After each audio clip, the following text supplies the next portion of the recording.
betapa sebenarnya beda pendapat gitu ya, beda pemahaman terkait isu-isu tertentu memang seringkali suka terjadi di sebuah pemerintahan, dan bahkan di era pemerintahannya Pak Jokowi 2 periode ya, saya kira memang kita seringkali melihat bagaimana antar menteri itu punya pandangan yang beda-beda. Misalnya Sri Mulyani dengan Pak Soeharto. Sri Mulyani adalah saat itu di era Pak Jokowi adalah Menteri Keuangan, sementara Pak Soeharto adalah Bappenas, kira-kira begitu, terkait dengan defisit soal APBN ya.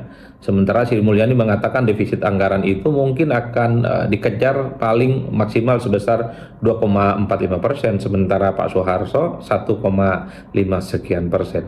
Dan begitu banyak saya kira kalau kita mau menggoogling ya satu persatu soal betapa para menteri di satu kabinet, di satu pemerintahan itu beda pendapat adalah sesuatu yang sebenarnya dianggap lumrah, dianggap wajar dan mestinya tidak perlu dibesar-besarkan. Termasuk misalnya ketika Pak Luhut dengan Pak Purbaya terjadi perbedaan pendapat terkait dengan kereta cepat ya, soal hutangnya bagaimana, termasuk juga soal terkait dengan family office yang diusulkan oleh Pak Luhut berbeda dengan Pak Purbaya, ya mestinya ini hanyalah sebatas perbedaan pendapat biasa.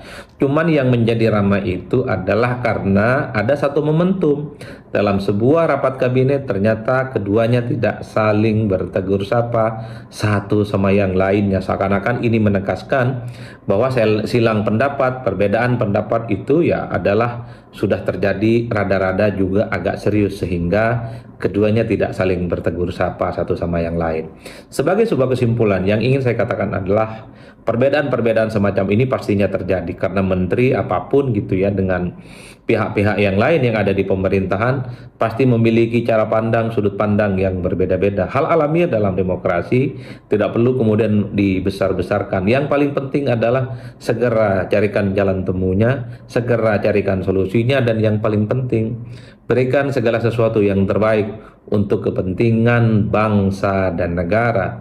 Jadi sekalipun ada tafsir dan pandangan-pandangan yang berbeda di internal kekuasaan antar menteri, semoga segera diakhiri dan ada kira-kira jalan keluarnya, tentu untuk menunjukkan kepada publik bahwa perbedaan-perbedaan itu adalah semacam perkara lumrah dan kemudian mengarah kepada perbaikan kinerja yang akan dilakukan. Itu yang paling penting.